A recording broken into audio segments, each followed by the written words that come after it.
अस्सलाम वालेकुम बच्चों एंड वेलकम बैक। कल हमने इल्म बयान की जो पहली दो किस्में हैं, उनको हमने डिटेल के साथ स्टडी किया रिमेनिंग टाइम में। तो आज हम जो है वो वहीं से ही अपनी बातचीत को शुरू करेंगे। तीसरी जो शक्ल है वो है किनाया। अब किनाया जो है ये दरहकीकत अरबी का एक लफ्ज़ है। ठीक है। और किनाया के जो लुग़वी मानी हैं, यानी इसके जो डिक्शनरी मीनिंग है, पोशीदा बात, इशारा करना, खुफिया इशारा, ठीक है, इशारा। तो ये सारी की सारी जो है ना, ये इसके लुग़वी मानी है। और अगर हम लोग इल्म बयान के हिसाब से बात करें तो किनाया ना एक जू मानी लफ्ज़ होता है। आप जो समझ रहे हैं कि किनाया जो है ये क्या होता है, ये एक जू मानी लफ्ज़ होता है। और इसमें जो सबसे इंपॉर्टेंट चीज़ होती है वो ये होती है कि किनाया हकीकी की बजाय, ठीक है, मुजाजी मानों में इस्तेमाल होता है। ठीक है।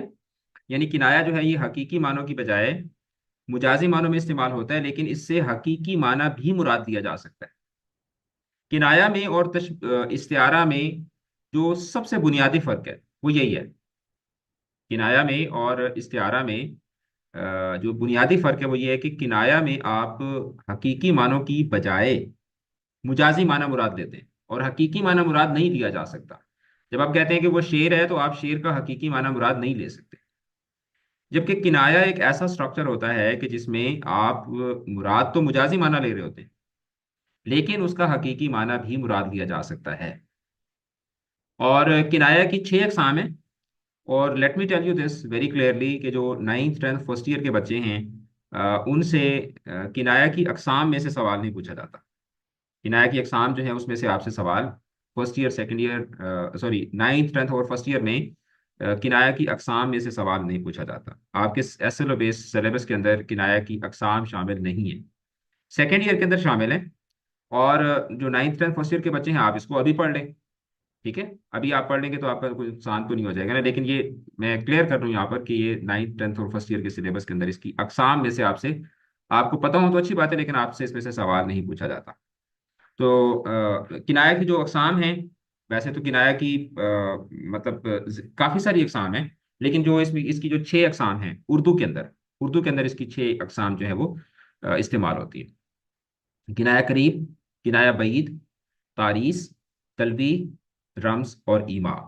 ठीक है। तो ये इसकी क्या है, ये इसकी बुनियादी छह अकसाम है।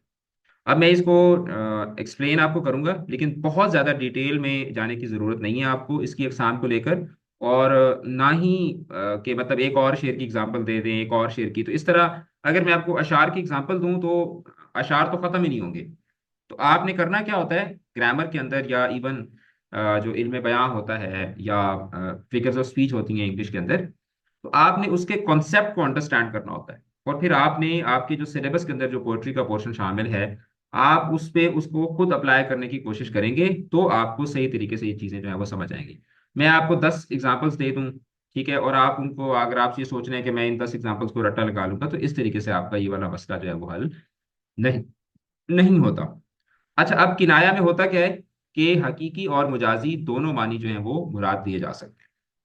ठीक है। जैसे फॉर एग्जांपल अगर मैं कहता हूं कि उसके हाथ बहुत लंबे हैं, ठीक है, उसके हाथ बहुत लंबे हैं, तो अब उसके हाथ लंबे होना ये एक मुहावरे के तौर पर भी इस्तेमाल होता है, यानी कि बहुत ताकतवर होना, जिसकी बहुत दूर दूर तक जिसकी रसाई हो, जिसकी एक्सेस जो है वो बड़े लोगों तक हो, तो हम कहते हैं यार उसके हाथ बहुत लंबे हैं। और हकीकी मानों में भी मुराद दिया जा सकता है, हकीकी मानों में भी मुराद दिया जा सकता है कि यार उसके वाकई भी हाथ बहुत लंबे हैं। समझ आ रही है? तो दोनों मानी जो है यहाँ पर मुराद दिए जा सकते हैं। ठीक है। तो ये होता है किनाया का बुनियादी कॉन्सेप्ट। अब किनाया करीब में क्या होता है? किनाया करीब में होता ये है कि आप यानी एक ऐसी सिफ्त जो कि किसी मौसूफ के लिए खास हो, कि जैसे ही वो लफ्ज आपके सामने आता है, यानी कि आप जिसको कह सकते हैं, जो किनाया करीब होता है ना, ये एक लूज हिंट होता है। लूज हिंट होता है कि फौरन से जैसे ही आपके सामने वो लफ्ज आता है, तो फौरन से आपका इशारा जो है वो उसके मुजाजी मानों की तरफ चला जाता है। जैसे मिसाल के तौर पर तूर, ठीक है। इसी तरीके से जब मैं कहता हूं कि वालिय यसरब या ताजदार मदीना, ठीक है, शहनशाह मदीना। तो फौरन से हमारा ध्यान जो है वो रसूलुल्लाह सल्लल्लाहु अलैहि वसल्लम की तरफ जाता है। समझ आ रही है ना? करबला का जैसे ही हम लोग लफ्ज लेकर आते हैं तो फौरन से हमारा ध्यान जो है वो इमाम हुसैन रजी अल्लाह तआला अन्हु की तरफ चला जाता है। तो इस तरीके के जो किनायाज होते हैं, इस तरीके का किनाया जब इबारत के अंदर इस्तेमाल किया जाता है तो वो फिर क्या कहलाता है? वो किनाया करीब कहलाता है। किनाया बईद में क्या होता है?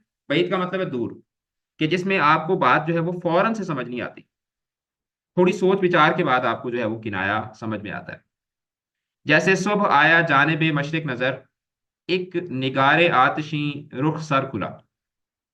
तो निगारे आतशी, निगार बोलते हैं चेहरे को, शक्ल को। ठीक है, जैसे हम कहते हैं ना नक्शो निगार। तो निगारे आतशी यानी कि एक आग के चेहरे वाला। तो अब यहाँ पे आग के चेहरे वाले से फौरन हमारा ध्यान जो है वो सूरज की तरफ नहीं जाता, लेकिन जब हम पूरे सेंटेंस को देखते हैं ना कि सुबह मशरिक की तरफ सुर्ख रंग की कोई चीज, तो आप देखेंगे कि यहाँ पे इस इस्तिआरे को आपको समझने के लिए दो तीन और चीजों को साथ में कॉम्प्लीमेंट करना पड़ रहा है, तो फिर जाके आपको इस्तिआरा समझ आता है। अब यहाँ पर ये अपने हकीकी मानों में भी मुराद लिया जा सकता है, हकीकी मानों में भी मुराद लिया जा सकता है यहाँ पर। ठीक है, कि एक ऐसा शख्स नजर आया जिसका जिसका चेहरा जो था वो आग की तरह चमक रहा था, जिसका चेहरा जो था वो गोल्डन था, सुनहरी था। और सूरज के लिए भी ये इस्तेमाल किया जा सकता है। ठीक है ना? तो अब ये क्या है? ये किनाया बईद की एक एग्जांपल है। अच्छा, सर अगर करबला का जिक्र करें तो इसमें मुजाजी माने में क्या इस्तेमाल हुआ है? देखें, जिस तरह मैं आपको मिसाल देता हूँ, जैसे फॉर एग्जाम्पल कलीमुल्लाह।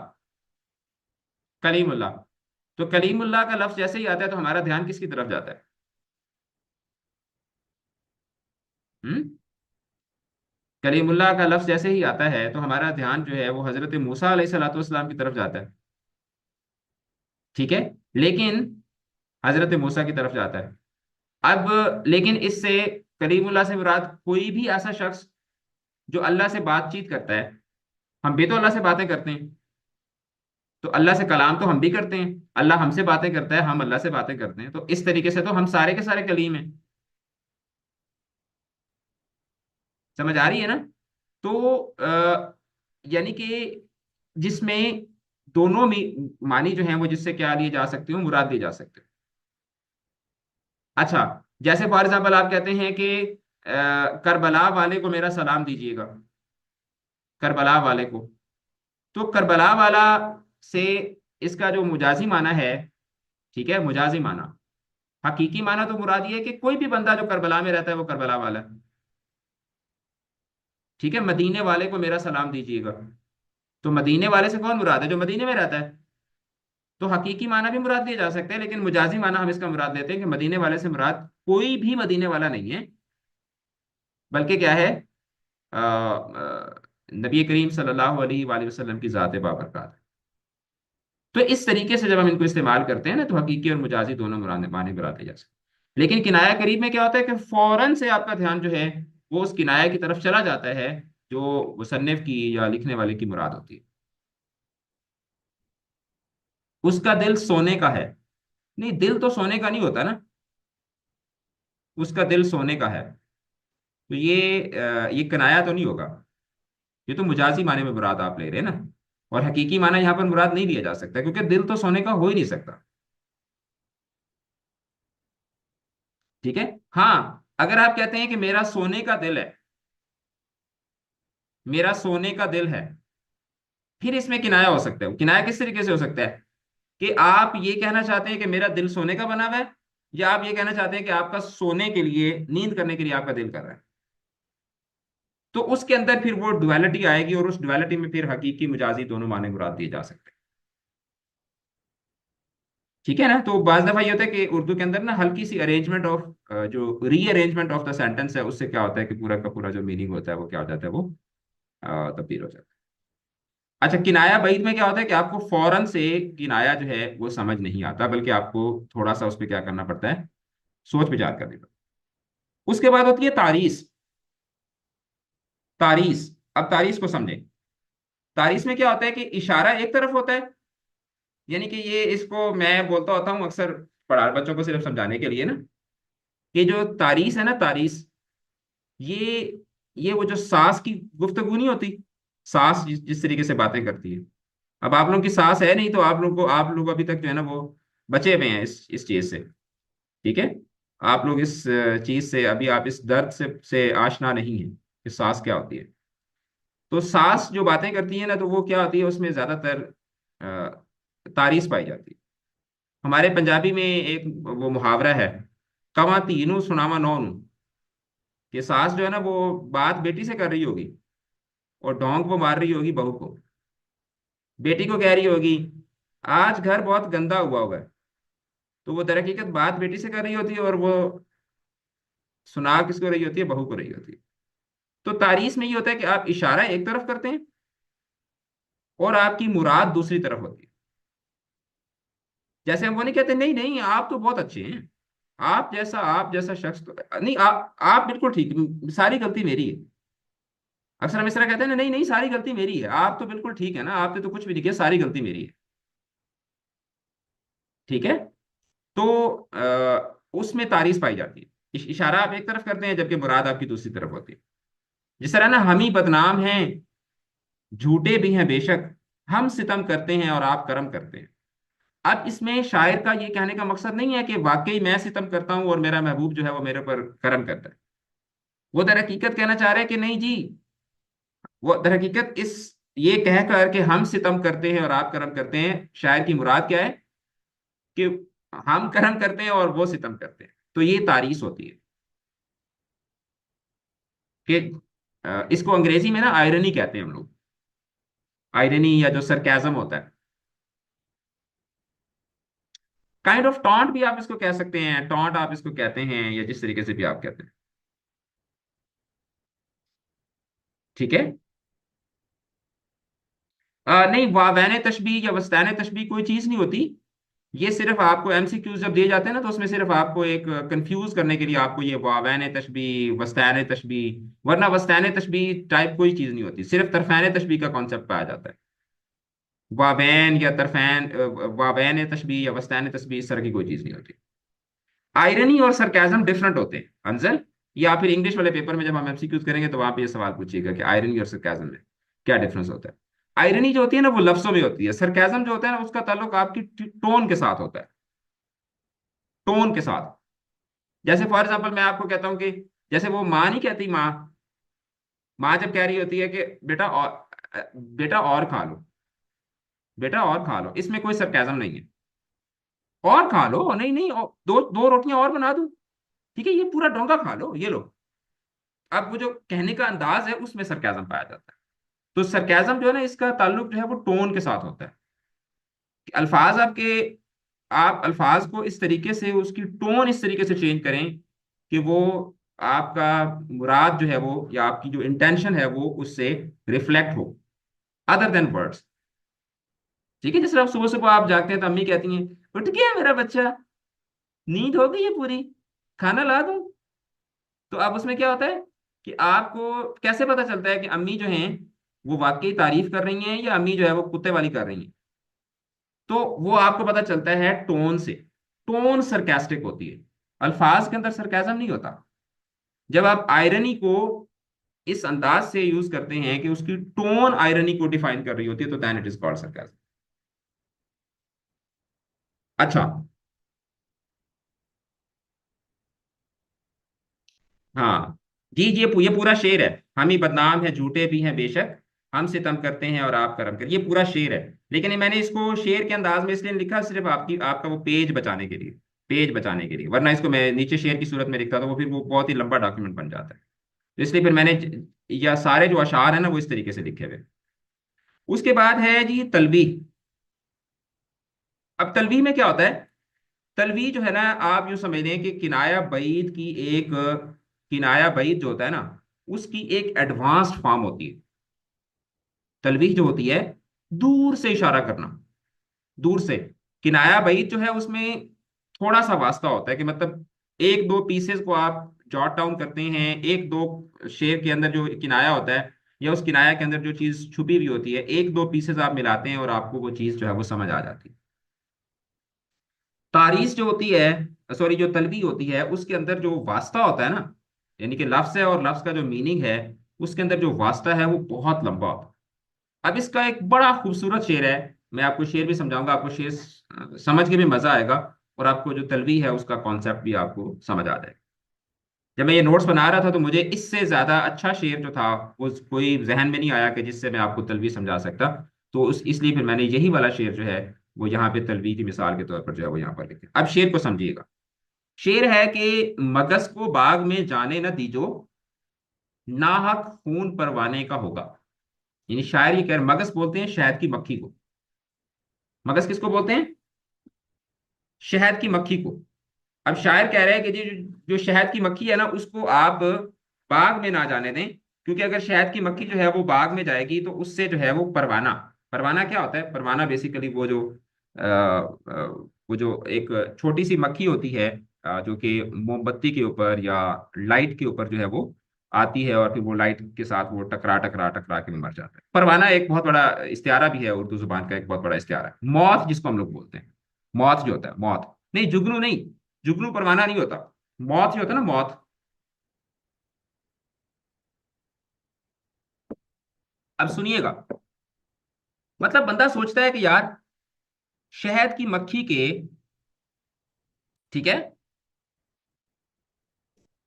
आ, मगज नहीं यार, वो मगज होता है आमना, वो मगज होता है।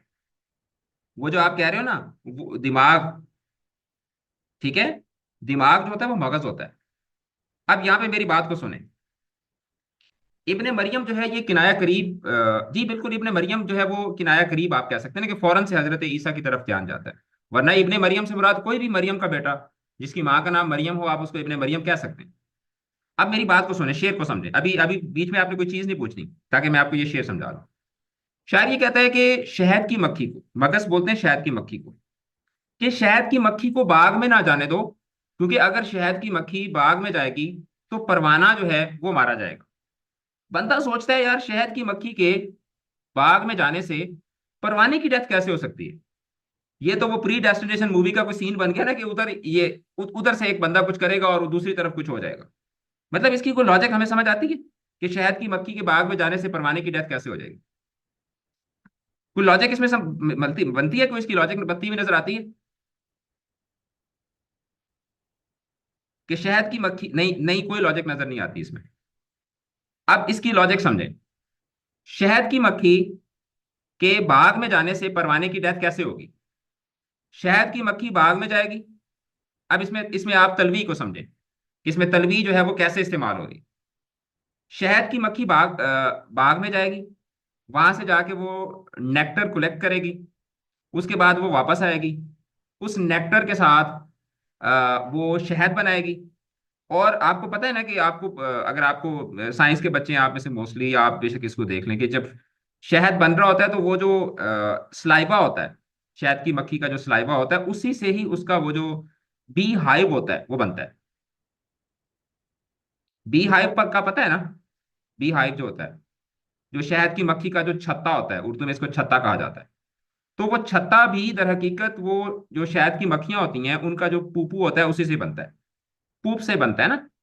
उनका जो मतलब वो नेक्टर कलेक्ट करके आती हैं, उसके बाद वो शहद बन जाता है, और उसका जो रेजिड्यू होता है शहद का, उसी रेजिड्यू से ही वो सारा का सारा जो हाइव होता है वो क्या हो रहा होता है, वो बन रहा होता है। और वो जो शहद का छत्ता होता है, जो बी हाइव होता है, ठीक है, जी बिल्कुल ऐसे ही हम लोग बीज का पोपू खाते हैं। हारिस कह रहे हैं हम बीज का वेस्ट खाते हैं। जी बिल्कुल, पुप्पू तो नहीं कह सकते टेक्निकली, बट ये है कि साइंटिफिकली अगर आप देखें तो वो ऐसा ही होता है, उनका वो वेस्ट ही होता है। बहरहाल देखें, इसमें अल्लाह ताला की कुदरत है।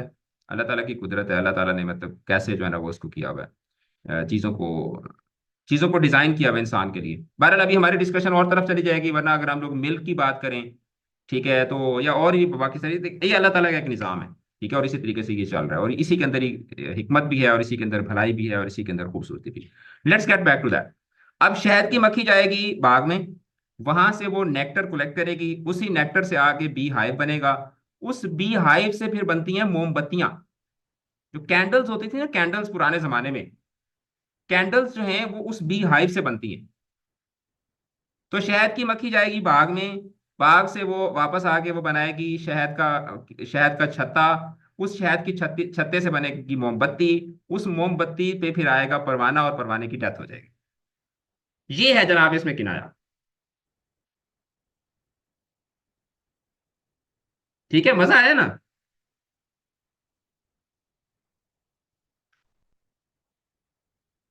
ठीक है। तो मुझे पता था कि आप लोग इसको इतना मुझे पता था कि आप लोग इसको एंजॉय करोगे। तो ये होती है तलवी। ठीक है, ये तलवी होती है। मगज को बाग में जाने न दीजो, कि नाहक खून परवाने का होगा। उसके बाद रम्स। रम्स जो है अगरचे किनाया में वास्ते हूं, मगर वो वास्ते जो है वो क्या हूं, पोशीदा हूं। अब रम्स जो है, रम्स भी किनाया की एक टाइप है। ठीक है। और रम्स में क्या होता है, रम्स में ना जो छुपी हुई बात होती है ना, जो छुपी हुई बात होती है, उस छुपी हुई बात के अंदर एक बात होती है जो छुपी हुई है, जो उसको छुपा हुआ बना रही होती है। कि इसमें किनाया बनता कैसे है? जैसे फॉर एग्जाम्पल, शिरकत शेखो बरहमन से मीर अपना किस्सा जुदा सुनाएंगे। अब यहां पे अपना किस्सा जुदा सुनाएंगे। अब यहां पर जो जुदा का लफ्ज है ना, अपना किस्सा जुदा सुनाएंगे। अब जुदा का लफ्ज ये भी हो सकता है कि शायर यहां पर ये कहना चाह रहा है कि मैं अपना जो मेरा जो किस्सा है, वो मैं उनसे एक अलग किस्सा सुनाऊंगा। अब ये जो जुदा का लफ्ज है ना, इसके अंदर रम्स पाई जाती है। ठीक है, मतलब रम्स इन इटसेल्फ जो है, मतलब रम्स बोलते हैं एक ऐसी चीज को कि जिसको आप जितना प्रॉब करते हैं वो उतना ज्यादा क्या होती जाती है, कॉम्प्लेक्स होती जाती है। ठीक है, रम्स जो है ना एक ऐसी चीज को कहा जाता है कि यार, जैसे हम कहते हैं ना यार, हमारी हमारी रम्स आपस में मिलती है, कि यार बस हमारे दरमियान एक कनेक्शन है जो कि एक्सप्लेनेबल नहीं है। ठीक है। तो अब अपना किस्सा जुदा सुनाएंगे, कि एक तो इसका ये मतलब बनता है कि हम अपना एक अलग किस्सा सुनाएंगे। और दूसरा ये भी मतलब बनता है कि मैं अपना किस्सा जो है, अगर शेख और ब्राह्मण यानी कि अगर मजहबी लोग जो आ गए, तो मैं अब मजहबी लोगों से दूर जाके अपना किस्सा सुनाऊंगा। तो दो इसके अंदर मीनिंग पाए जाते हैं। ठीक है। तो अब इसके अंदर चाहे आप ये माना मुराद लें, दूसरा माना मुराद लें, तो दोनों माने के अंदर क्या है? अब इसके अंदर एक एक चीज छुपी हुई है। वो चीज क्या है? वो चीज है दर हकीकत मीर का मजहब से बेजार होना। अब इसके अंदर किनाया क्या है? किनाया इसके अंदर है मजहब से बेजारी, कि मीर जो है वो मजहबी लोगों से तंग है। आप इसका चाहे ये मानी मुराद लें कि वो अलग किस्सा सुनाना चाहते हैं, तो वो भी इसी चीज की तरफ इंडिकेट कर रहा है कि मीर जो है वो मजहबी लोगों से वो पसंद नहीं करते। और अगर आप कहते हैं कि मीर जो है वो मजहबी लोगों से दूर जाके अपना किस्सा जो है वो सुनाएंगे, तो इसका मतलब भी यही है कि मीर जो है वो क्या है, वो मजहबी लोगों को पसंद नहीं करते। कि यानी कि हकीकी माना मुराद ने या मुजाजी माना मुराद ने, दोनों मानी जो है वो क्या है, आपको एक ही एंडिंग पॉइंट की तरफ लेकर आ रहे हैं। और लास्ट होता है ईमा। ईमा। अब ईमा में क्या होता है, कि ऐसा ईमा जो है ना, रम्ज और ईमा ये एक दूसरे का उल्ट है। कि रम्ज के अंदर जो है वो पोशीदगी ज्यादा होती है, वास्ते भी ज्यादा होते हैं। और जो ईमा होता है, ईमा जैसे हम कहते हैं ना कि ईमा का मतलब होता है इंटेंट। उर्दू में हम जैसे फॉर एग्जाम्पल, आपने किस ईमा पर ये जुर्म किया, अक्सर ये सवाल पूछा जाता है कि किस बुनियाद पर, किस बुनियाद पर, किस आपकी ईमा क्या थी, मतलब आपकी इंटेंट क्या थी, आपकी गर्ज क्या थी। तो एक ऐसा इशारा जिसमें ना तो ज्यादा वास्ते हो ना ज्यादा पोशीदगी हो। तो ईमा और किनाया करीब जो है ये मिलते जुलते होते हैं। ईमा और जो किनाया करीब होते हैं ये मिलते जुलते होते हैं। लेकिन ईमा में और किनाया करीब में फर्क ये होता है कि जो किनाया करीब होता है, उसमें आप सिफ्त का जिक्र करते हैं और मौसूफ की तरफ ध्यान जाता है। सिफ्त का आप जिक्र करते हैं और सिफ्त का जिक्र करते ही फौरन आपका ध्यान जो है वो मौसूफ की तरफ चला जाता है, कि यानी कि जिसकी वो सिफ्त होती है। जिस तरह मिसाल के तौर पर मैं कहता हूं कि पिंडी एक्सप्रेस आ गई है। पिंडी एक्सप्रेस आ गई है। तो पिंडी एक्सप्रेस से आपका ध्यान जो है वो रेलगाड़ी की तरफ जाता है, या शोएब अख्तर की तरफ जाता है? हम्म। शोएब अख्तर की तरफ जाता है। ठीक है। अच्छा, इसी तरीके से अगर मैं कहता हूं, ठीक है, मैं देख लूं पहले दरवाजा बंद है या नहीं, दरवाजा बंद है। ठीक है, मैं ये ना हो कि कोई अंदर आ जाए। अगर मैं कहता हूं लेट सपोज कि कप्तान की हर बात सच्ची है, तो कप्तान की हर बात सच्ची है से आपका ध्यान जो है वो किस कप्तान की तरफ जाता है? क्रिकेट के कप्तान की तरफ जाता है, या फुटबॉल के कप्तान की तरफ जाता है, या हॉकी के कप्तान की तरफ जाता है, या किसी और कप्तान की तरफ जाता है? ठीक है। तो अब ये है किनाया करीब। मौसूफ का जैसे, सिफ्त का जैसे जिक्र किया, फौरन से आपका ध्यान जो है वो मौसूफ की तरफ चला गया। ठीक है, समझ आ गई है? लेकिन ईमा में क्या होता है? ईमा में मौसूफ सिफ्त वाला चक्कर नहीं होता। उसमें आप एक बात को इस अंदाज में बयान करते हैं कि उसी उस बात से आपकी जो गर्ज होती है, या आपके बात करने का जो मकसद होता है वो समझ आ जाता है। जिस तरह जॉन एलिया का बड़ा खूबसूरत शेर है। जॉन एलिया का भी शेर देखिए, जो भी हो तुम पे मोतरज, उसको यही जवाब दो, आप बहुत शरीफ हैं, आपने क्या नहीं किया। तो अब इसके अंदर से, इस शेर से आपकी जो ईमा है, यानी आप जो कहना चाहते हैं, वो इससे क्या हो गया, वाजे हो गया। इसके अंदर भी एक छुपी हुई बात है, आप बहुत शरीफ हैं, आपने क्या नहीं किया। नहीं नहीं, आप तो बहुत अच्छे हैं, आपने तो जिंदगी में कभी कुछ किया ही नहीं है ना। अब इसके अंदर जो आपकी जो इंटेंट होती है, वो फौरन से क्या है, समझ आ जाती है। समझ आ रही है? तो जो ईमा है ना, ईमा, ये आप इन सिंपल वर्ड्स आप ये कह सकते हैं कि शेरों के अंदर जो जो आप, वो आपको बाज दफा कहा जाता है ना कि मरकजी ख्याल देखें, मरकजी ख्याल बताएं। तो वो जो आप मरकजी ख्याल निकाल रहे होते हैं ना, सेंट्रल आइडिया निकाल रहे होते हैं, तो वो मोस्टली आप क्या कर रहे होते हैं, वो आप शायर की या अदीब की जो ईमा होती है, आप दर हकीकत उसको, उस तक पहुंचने की कोशिश कर रहे होते हैं। ये तो तारीस होगी? नहीं नहीं नहीं नहीं, तारीस नहीं होगी ना। तारीस में आप इशारा एक तरफ करते हैं, आपकी मुराद दूसरी तरफ होती है। यहां पे आप जिस तरफ इशारा कर रहे होते हैं, आपकी मुराद भी उसी तरफ होती है। जिस तरफ इशारा कर रहे होते हैं, आपकी मुराद भी उसी तरफ है। ऐसा नहीं है कि आप इशारा एक तरफ कर रहे हैं और आपकी मुराद दूसरी तरफ है ना, इसमें आप जिस तरफ इशारा कर रहे होते हैं, आपकी मुराद भी उसी तरफ होती है। इमाम है। जॉन एलिया का एक दूसरा शेर है, कहते हैं कि ये बस्ती है मुसलमानों की बस्ती, यहाँ कारे मसीहा क्यों करें हम। पूरी उनकी पूरी नज्म बहुत मजे की है। ठीक है, कोई हंगामा बर्पा क्यों करें हम, बिछड़ना है तो झगड़ा क्यों करें हम। ठीक है। तो वो आखिर में जाते जाते जाते उसका जो लास्ट शेर है वो यही है कि ये बस्ती है मुसलमानों की बस्ती, यहाँ कारे मसीहा क्यों करें हम। तो अब इसमें देखें ना कि उन्होंने इस शेर में डायरेक्ट डायरेक्ट जो है, वो दर हकीकत जो है वो कि मुसलमानों की जो जुबूं हाली है, या मुसलमानों की जो इखलाकी जो तनज़ुली है, उसका यहाँ पे उन्होंने जिक्र किया। इसमें भी एक बात छुपी भी होती है, लेकिन उस तक वो उसका इशारा जो है वो आपको डायरेक्ट जो है वो, शायर अपना जो इंटेंट होता है वो आपको वाज़े अल्फाज में अपना इंटेंट जो है वो बता देते हैं कि उसका इंटेंट क्या है। अच्छा, किनाया के बाद है जी मुजाज़ मुरसल। मुजाज़ मुरसल में क्या होता है? मुजाज़ मुरसल में भी लफ्ज को आप हकीकी मानों की बजाय मुजाजी मानों में मुराद लेते हैं। और उसमें तशबीह का ताल्लुक नहीं होता, तशबीह के अलावा कोई दूसरा ताल्लुक होता है, तशबीह का ताल्लुक नहीं होता। लफ्ज को आप हकीकी मानों में मुराद नहीं ले रहे, लफ्ज को आप ले रहे हैं मुजाजी मानों में।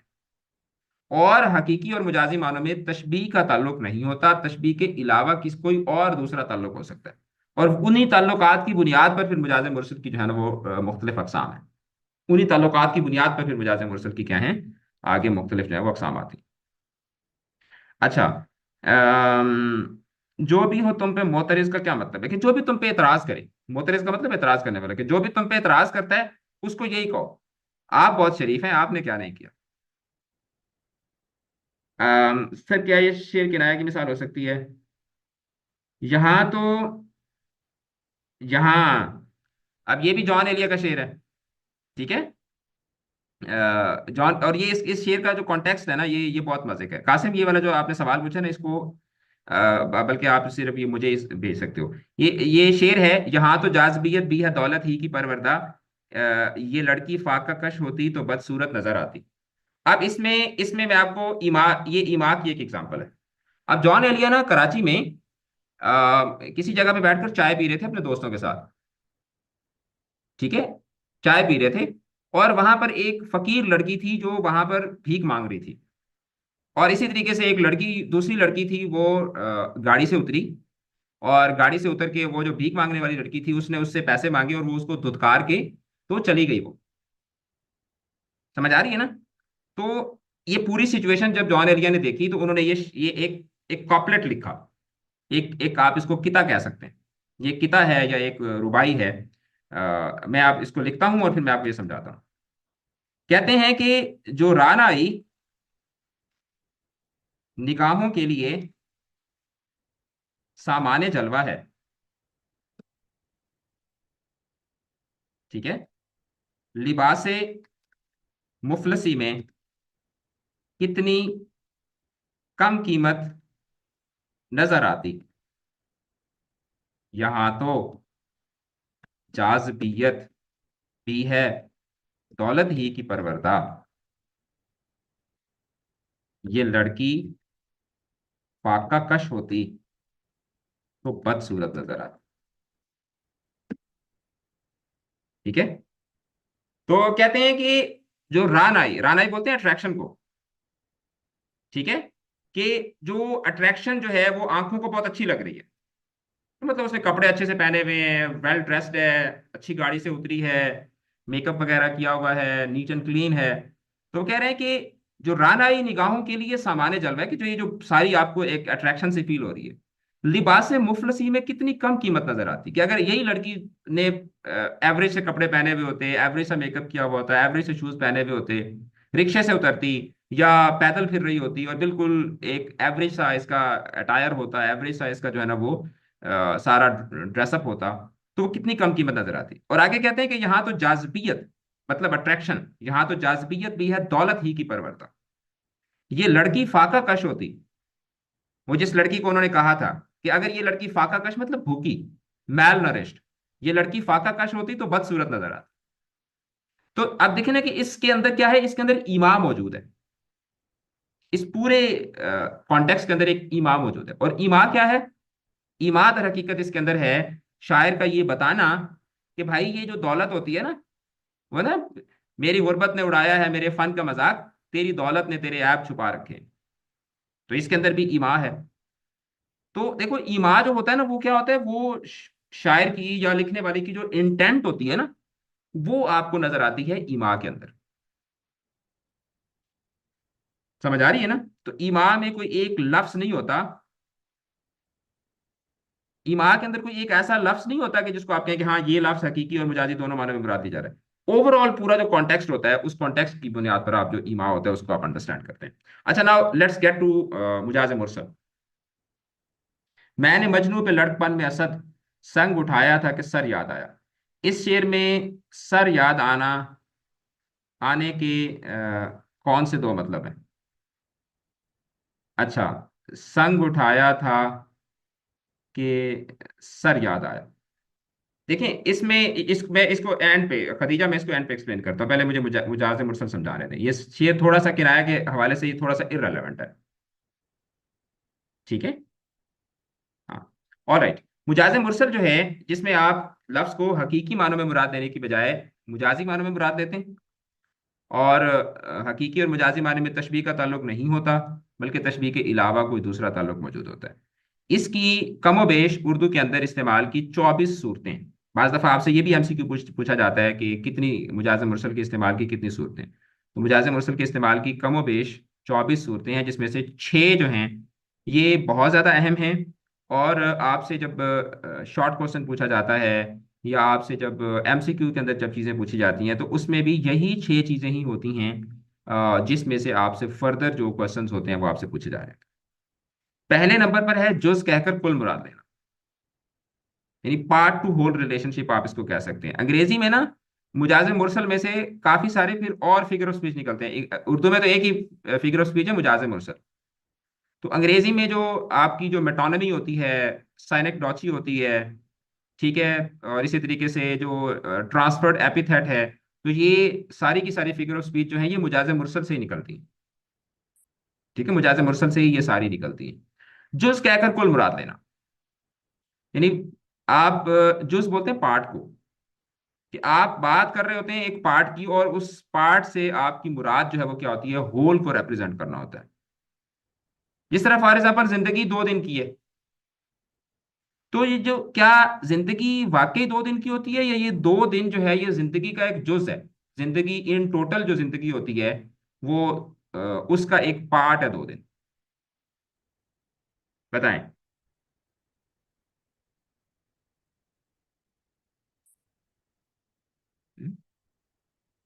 पार्ट है। ठीक है। अच्छा, इसी तरीके से जैसे हम कहते हैं कि यार, यार कभी शक्ल दिखा जाओ। ठीक है। जिस तरह मेरे सुपरवाइजर मुझे कह रहे थे परसों के, यार अच्छा थीसिस तुम्हारा सबमिट हो जाएगा, कि शक्ल तो दिखा जाओ किसी दिन आके। तो शक्ल दिखा जाओ, तो अब शक्ल दिखा जाओ से क्या मुराद है? कि मैं ऐसे करके बुर्का पहन के चला जाऊं, वो सिर्फ अपनी शक्ल दिखा के वापस आ जाऊं, ये मतलब है इसका? ये शक्ल दिखा जाओ से मुराद ये है कि किसी दिन आ जाओ, आके मिल जाओ, चक्कर लगा जाओ। ठीक है, समझ आ रही है ना? अच्छा, इसी तरीके से, इसी तरीके से जब जब आप किसी को कहते हैं यार तू शक्ल गुम कर यहां से, जैसे हम किसी को कहते हैं यार तू शक्ल गुम कर इधर से, तो शक्ल गुम करने से क्या मतलब है? क्या आप उसको कह रहे होते हैं कि इस तरह कर लो, तो ये शक्ल गुम हो गई, ये मतलब है? ये शक्ल गुम करने से मतलब ये है कि भाई चले जाओ यहां से। ठीक है।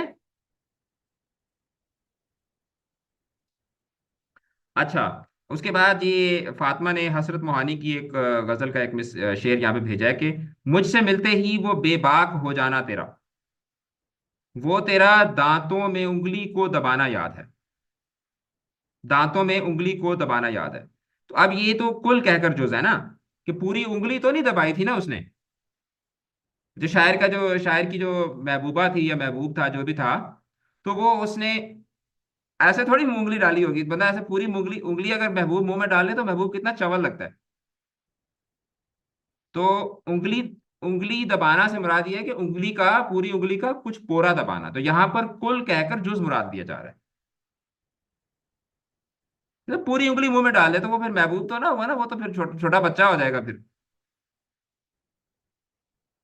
समझ आ रही है ना?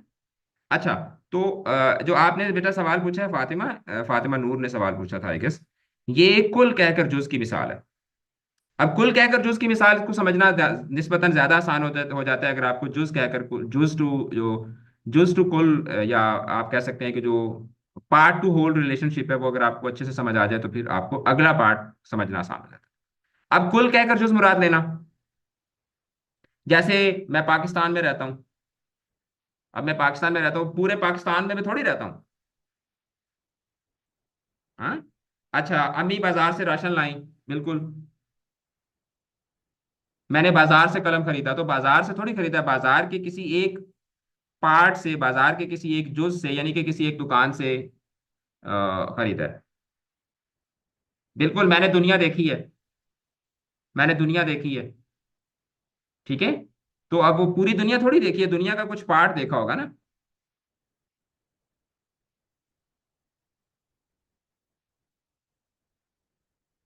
अच्छा, और उसके बाद जो थर्ड टाइप है वो है जर्फ कहकर मजरूफ मुराद लेना। अब जर्फ बोलते हैं बर्तन को, मजरूफ बोलते हैं जर्फ के बर्तन के अंदर जो चीज होती है उसको मजरूफ कहा जाता है। ठीक है। यानी कि जो कंटेनर होता है उसको जर्फ कहते हैं, और जो उसके अंदर जो कंटेन्ड सब्सटेंस होता है, उसके अंदर जो कंटेन्ड मटेरियल होता है उसको हम लोग मजरूफ बोलते हैं। तो जर्फ कहकर मजरूफ मुराद देना, जैसे वो बिरयानी की 3 प्लेटें खा गया,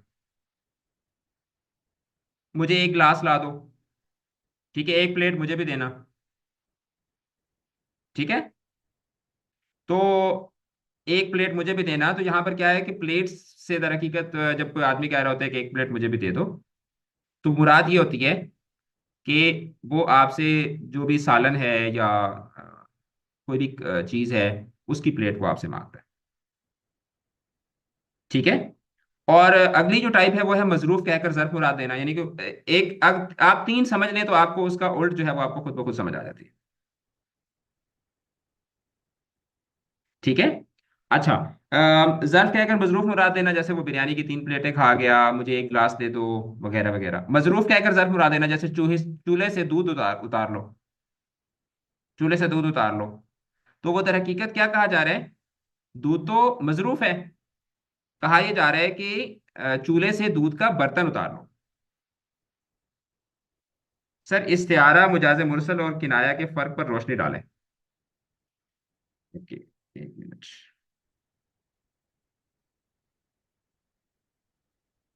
डाल दी रोशनी? काफी है या और डालूं? एक बच्चा कह रहा था कि इनके फर्क पे रोशनी डाल दें। चलो जी, रोशनी डाल दी है मैंने। अच्छा, अम, मजरूफ कहकर ज़र्फ मुराद मुराद देना, ये भी आपको समझ आ गया होगा। मुझे पानी दे दो। तो जब हम कहते हैं मुझे पानी दे दो, तो ये थोड़ी कहा जा रहा होता है कि मुझे, मतलब ऐसे जैसे फॉर एग्जाम्पल ये पानी है। तो अब पानी जब आप किसी से मांगते हैं तो ग्लास ही मांग रहे होते हैं ना, मुझे पानी दे दो यानी कि पानी का एक ग्लास दे दो। तो यहाँ पे आप मजरूफ कहकर ज़र्फ मुराद ले रहे होते हैं। उसके बाद है सबब और मुसब्बब। तो सबब जो है वो दर हकीकत होता है, कहा जाता है रीजन को, रीजन को। और मुसब्बब उसका जो रिजल्ट होता है उसको मुसब्बब बोलते हैं। ठीक है। तो सबब कहकर मुसब्बब मुराद लेना, ये मुसब्बब नहीं है, ये मुसब्बब है। सबब कहकर, सबब रीजन को बोलते हैं, वजह को बोलते हैं। सबब कहकर मुसब्बब मुराद लेना, जैसे आज बादल खूब बरसा। तो बादल जो है वो नहीं बरसता, बारिश बरस रही होती है।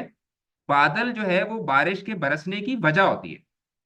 बादल थोड़ी बरसता होता है, बादल में से बारिश बरसती है, या बादल जो है वो बारिश के बरसने की एक वजह होती है।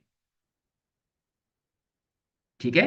तो ये क्या है कि ये सबब कहकर, बादल सबब है, बारिश मुसब्बब है।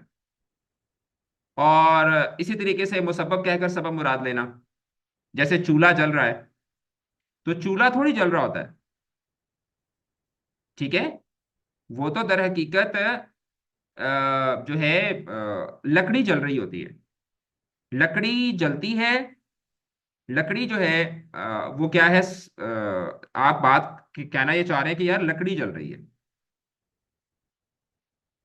ठीक है। या जैसे फॉर एग्जांपल जब आप कहते हैं कि चूल्हा जल रहा है, तो चूल्हा थोड़ी जल रहा होता है, चूल्हे के अंदर जो चीज होती है या चूल्हे को जो चीज जला रही होती है, आप उसकी तरफ आप इंडिकेट कर रहे थे। सर, बादल बरस रहे हैं।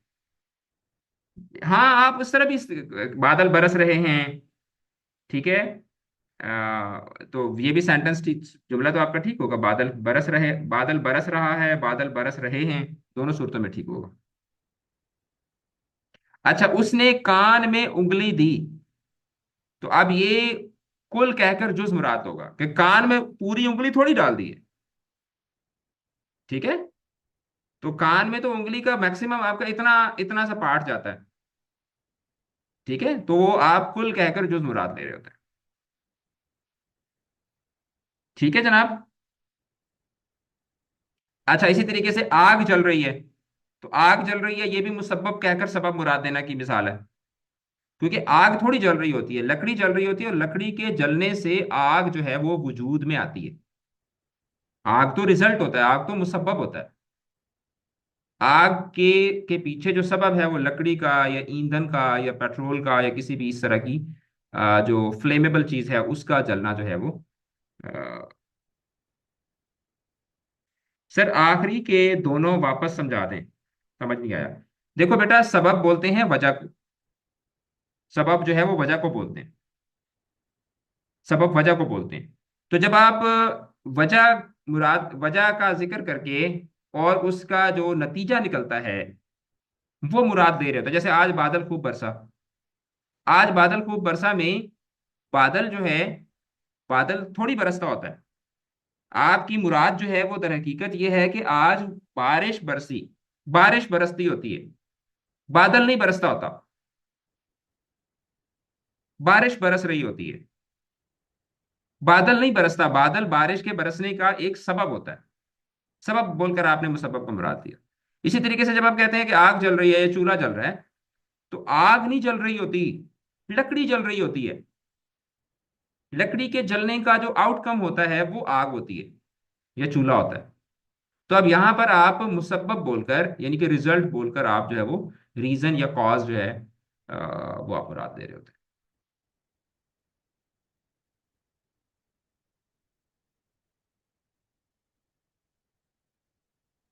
अच्छा, इस कदर खाया तेरी फुरकत में गम, दिल हमारा जिंदगी से सैर है। सर क्या ये सबब बोलकर मुसब्बब, इसकी थोड़ी एक्सप्लेनेशन कर दें। मुझे तो इसमें कोई मुजाज़ मुरसल की मिसाल नज़र ही नहीं आ रही।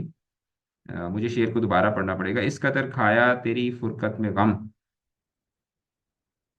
दिल हमारा जिंदगी से सैर है। तो इसमें अ, सबब बोलकर मुसब्बब मुराद दिया जा रहा है। इस कदर इसमें मुहावरा तो इस्तेमाल हो रहा है, गम खाना। लेकिन इसमें सबब और मुसब्बब वाली बात मुझे समझ नहीं आई। उसको काले ने काटा, तो ये कौन सी सूरत होगी। अब देखिए ना कि काला जो है, ये हकीकी मानों में भी मुराद लिया जा सकता है और मुजाजी मानों में भी मुराद लिया जा सकता है। तो ये किनाया होगा, इस्तिआरा नहीं हो सकता, मुजाजी मुरसल भी नहीं हो सकता। अब मैं आपको इसका फर्क बताता हूँ, फर्क को समझें। तशबीह में क्या होता है, हकीकी और मुजाजी में कोई ताल्लुक नहीं होता। ठीक है, तशबीह जो होती है उसमें हकीकी और मुजाजी में कोई ताल्लुक नहीं होता। ठीक है, हकीकी और मुजाजी वाला चक्कर ही नहीं होता। ठीक है। और जो इस्तिआरा होता है, इस्तिआरा हकीकी की बजाय मुजाजी, ठीक है, तशबीह का ताल्लुक। हकीकी की बजाय मुजाजी मानों में इस्तेमाल नहीं है लफ्ज को, और तशबीह का ताल्लुक हो तो इस्तिआरा। फिर उसके बाद किनाया, हकीकी की बजाय मजाजी,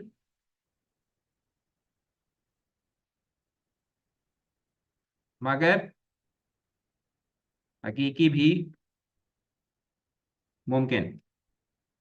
हकीकी की बजाय लफ्ज को आप मुजाजी मानों में इस्तेमाल कर रहे हैं, लेकिन हकीकी माना भी मुमकिन है।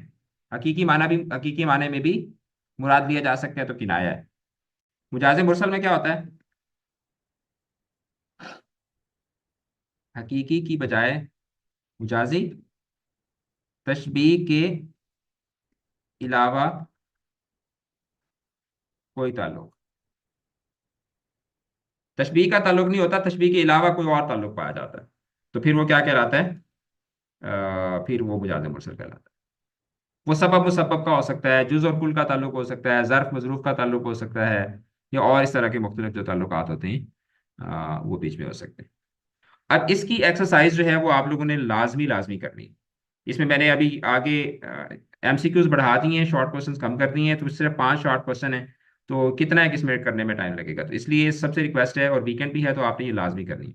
इस्तिआरा में मुस्तार लो और मुस्तार मिनो में क्या फ़र्क है, किनाया की तारीफ और एक मिसाल लिखें, मुजाज़ मसल में जुज़ कहकर कुल मुराद लेना की वजाहत करें। तशबीह और इस्तिआरा में बुनियादी फ़र्क क्या है, तशबीह के कितने अरकान होते हैं उनके नाम लिखें, बस। और अब एमसीक्यूज हम करते हैं। तशबीह में मुशब्बह भी क्या क्या कहलाता है।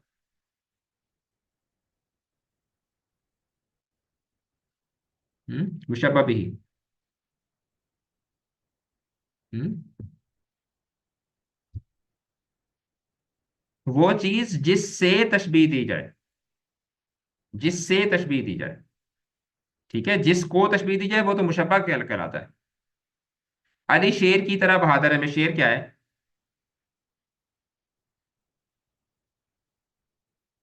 हम्म मुशब्बा भी, मुशब्बा भी है।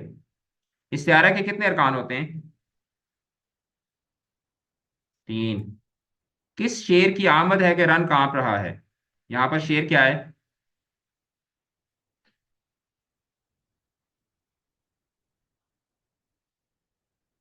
मुस्तार मिन्हु है। ये मुस्तार मिन्हु है, मुस्तार लहू नहीं है। मुस्तार लहू तो यहाँ पे एक बहादुर शख्स यानी कि हजरत अब्बास मुराद होंगे यहाँ पर। ठीक है। हरीबा और आमना, आप जरा ध्यान से करें इसको। किनाया का लुग़वी मानी क्या है? इशारा। अच्छा। सुबह आया जानिब मशरिक नजर में, सुबह किस चीज के लिए किनाया है?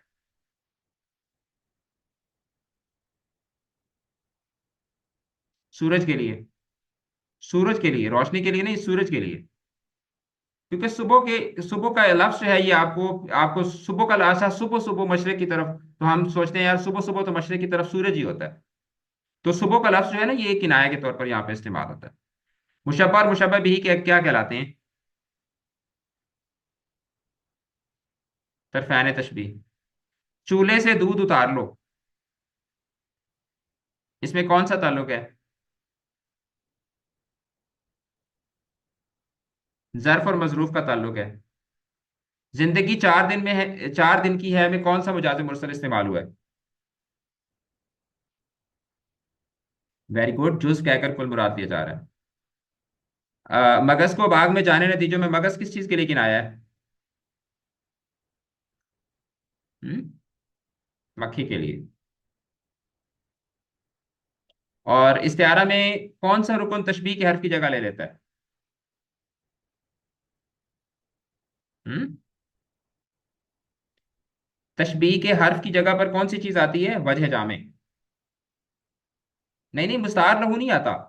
मुस्तार लहू जो है ना, वो तशबीह के हर्फ की जगह पर थोड़ी आता है। मुस्तार लहू में मुस्तार लहू तो वो शख्स होता है जिसके लिए आप मुराद ले रहते हैं। देखो, तशबीह के अंदर हर्फ तशबीह होता है, और इस्तिआरा के अंदर हर्फ तशबीह की बजाय वजह जामे होती है। ठीक है, वजह जामे। अच्छा, चूल्हा जल रहा है में असल मुराद क्या है? आग जल रही है। अच्छा, इसमें से तशबीह की मिसाल कौन सी दुरुस्त होगी? शमा की मानिंद। पंखड़ी एक गुलाब की सी है, इसमें कौन सा इल्म बयां है? तशबीह है। मुझे पानी दे दो, मुझे पानी दे दो में पानी से क्या मुराद है? हम्म? बर्तन में मौजूद पानी चाहिए। पानी दे दो से मुराद है कि बर्तन में मौजूद पानी आपको चाहिए। गिलास आप कैसे कह रही हो? गिलास तो इसमें, गिलास का तो ऑप्शन ही नहीं है। अच्छा, तशबीह में हरफ तशबीह की मिसाल कौन सी है? जैसा कि। मैंने बाजार से कलम खरीदा, इसमें इल्म बयान की कौन सी खूबी पाई जाती है?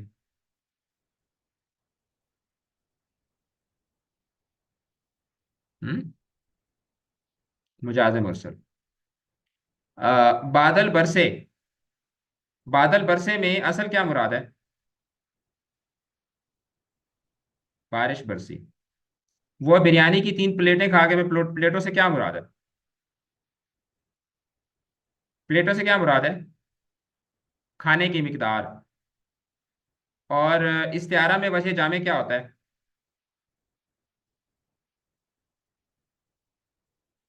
वजह जामे क्या होती है? हम्म? वो सिफ्त जो दोनों में क्या हो? मुश्तरक हो। ठीक है। 17 समझाइएगा। देखो, मैंने बाजार से कलम खरीदा, तो बाजार से कलम खरीदा जो है, ये बाजार का लफ्ज आप कहकर, कुल कहकर उससे जुज मुराद दे रहे हैं। तो ये मुजाजे मुरसल होगा ना? कासिम, 15 वाला। ओके महद, मुझे पानी दे दो। तो जब आप कहते हैं कि पानी दे दो, तो आप दर हकीकत खाली पानी थोड़ी मांग रहे होते हैं। जैसे फॉर एग्जाम्पल आप कहते हो पानी दे दो, और मैं आपको ऐसे हथेली पे रख के देता हूँ, ये लो, या मैं आपके ऊपर पानी फेंक देता हूँ। तो आप दर हकीकत पानी, जब आप कहते हैं मुझे पानी दे दो, तो आप बर्तन में मौजूद पानी की बात कर रहे होते हैं, खाली पानी नहीं आप कह रहे होते। ठीक है। तो ये मुजाजे मुरसल में से ही एक सवाल आपसे पूछा गया, मुजाजे मुरसल का ये कॉन्सेप्ट आपसे पूछा गया। Okay, so that would be all for today.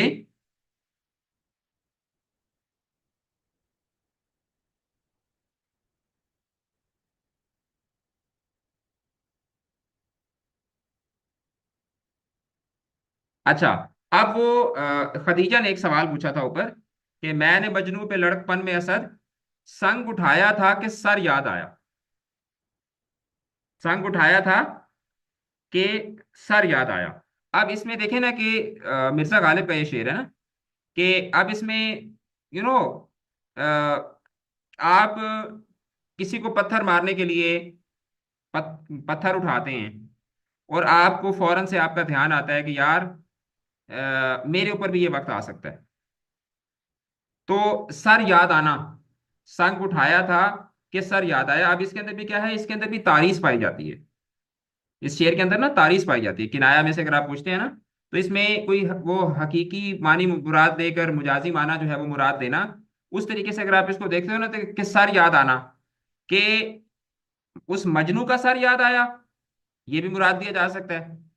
और शायर को अपना सर याद आ गया, कि जैसे होता है ना कि आप एक कोई किसी के साथ ज्यादती करने लगते हैं और फौरन से आपके जहन में ये चीज, इसका इस पूरे शेर का एसेंस यही है ना, कि आप जब किसी के साथ ज्यादती करने लगते हैं तो आपके जहन में एक फौरन से आपके जमीर की आवाज आती है कि यार आज किसी के साथ कर रहे हो ना, कल तुम्हारे साथ भी हो सकती है। तो ये यही वाला एक कॉन्टेक्स्ट है ना, जो इस शेर के जरिए शायर जो था वो बयान करना चाहता था। ठीक है। तो यहाँ पर अब वही तारीफ पाई जाती है ना, कि शायर जो है वो क्या कर रहा है, वो जो बात आपको समझाना चाह रहा है, उस बात को समझाने के लिए वो बीच में एक वास्ता जो है वो क्रिएट कर रहा है, कि आप इस शेर को डायरेक्टली उस तरीके से आपको समझ नहीं आती, आप इसको रिलेट करते हैं सोशल कॉन्टेक्स्ट के अंदर, और फिर आपको ये शेर जो है इसके अंदर जो किनाया है या इसके अंदर जो पोशीदगी है वो आपको समझ आती है। महद, आप ऐसे ही पूछ लें सवाल बेटा, टाइप कर लें ना, टाइप करके पूछ लें बेटा।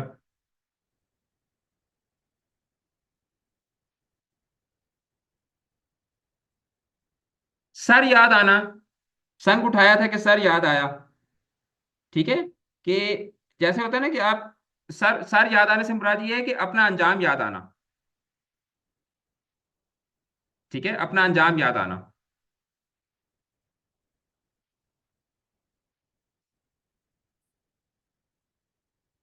जी, और कोई सवाल है तो जल्दी से बेटा पूछ लें।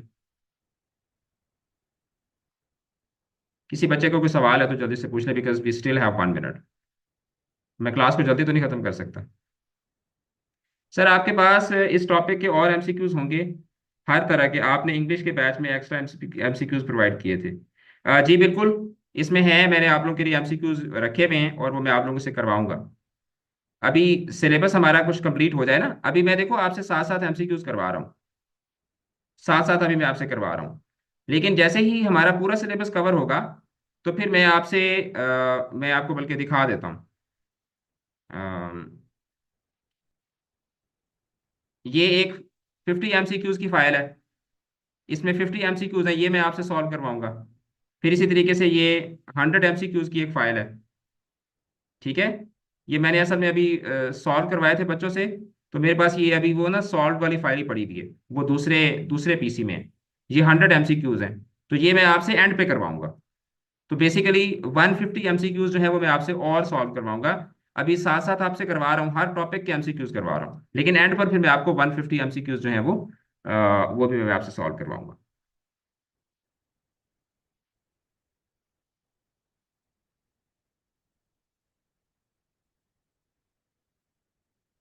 All right.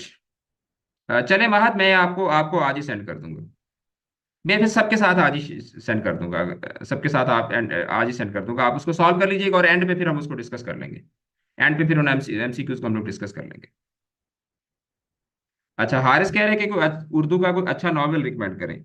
यार देखो, हर बंदे की अपनी अपनी चॉइस पे डिपेंड करता है। अब मुझे जिस तरीके से नॉवेल्स के अंदर मुझे जो एब्स्ट्रैक्ट नॉवेल्स होते हैं वो ज़्यादा अच्छे लगते हैं, और हिस्टोरिकल नॉवेल्स मुझे ज़्यादा अच्छे लगते हैं, हिस्ट्री नॉवेल्स अच्छे लगते हैं। उर्दू में अगर हम बात करें तो आग का दरिया, ठीक है, मुझे बहुत अच्छा लगता है। उदास नस्लें मुझे बहुत अच्छा लगता है। अब्दुल्ला हुसैन मेरा फेवरेट नॉवलिस्ट है, अब्दुल्ला हुसैन को मैंने उसके सारे नॉवेल्स मैंने पढ़े हुए हैं। ठीक है। तो जॉनरा वाइज डिपेंड करता है कि आपको कौन सा जॉनर पसंद है, और उसमें फिर आप देखते हैं कि आपको फिर फर्दर क्या पढ़ना है। ठीक है। इंग्लिश में तो फिर यार ना ही पूछो, इंग्लिश में तो I really hate this question when somebody asks मी कि आपका फेवरेट ऑथर कौन सा है, फेवरेट राइटर कौन कौन सा है, बिकॉज हर नीश के अंदर ना फिर वो होता है कि ये ऐसे ही है कि जैसे आप किसी फूडी से ये पूछें कि तुम्हारा फेवरेट फूड क्या है, जो हर चीज ही खा जाता हो, उससे आप ये पूछें कि यार आपका फेवरेट फूड क्या है, तो वो कहेगा यार जो मिल जाए वही फेवरेट है, जो जो जो मिल जाए चलेगा। तो अपना कुछ इस तरह का हिसाब है। ऑलराइट बच्चों, that would be all for today. We will be back again on Monday, और मंडे से फिर हम लोग जो है वो सबसे पहले शेरी इस्तिलाहात से हम शुरू करेंगे, शेरी इस्तिलाहात करेंगे, और फिर उसके बाद इल्म बदी, सनतें वगैरह, ये हम लोग करेंगे। और मैं आपको बता रहा हूँ नेक्स्ट वीक का जो हमारा सिलेबस है, सनतें करेंगे, फिर उसके बाद अदबी असनाफ, ये हमने नेक्स्ट वीक में करनी है सारी। और उसके बाद यानी कि नसरी असनाफ, ये सारी हमने नेक्स्ट वीक में करनी है। नेक्स्ट वीक में हमने ग्रामर सारी की सारी जो है वो मुकम्मल करनी है उसके बाद, ताकि हम लोग जो थर्ड फोर्थ वीक होगा उसमें फिर मैं आपको ये चीज़ें करवाऊंगा। और इसमें जब तफहीम इबारत का तरीका बताऊंगा तो इसका फिर मैं आपको टेस्ट दूंगा। तफहीम शेर का तरीका बताऊंगा तो उसका टेस्ट दूंगा। हिस्सा कवायद का टेस्ट दूंगा। तशरीही सवालात जो है इनका आपका साथ साथ साथ साथ आपका टेस्ट भी होगा। तो जो लास्ट वीक होगा ना, उसमें आपका एक तरह से क्या कह सकते हैं कि जो आपका सब्जेक्टिव पेपर है ना, और उसके ऊपर वो जो चीज़ें बेस कर रही होंगी, और साथ साथ आपके उसके टेस्ट भी होते जाएंगे। जी कल छुट्टी है, इंग्लिश की कल उर्दू की कल छुट्टी है। Okay, bye bye. अल्लाह हाफिज। अल्लाह हाफिज।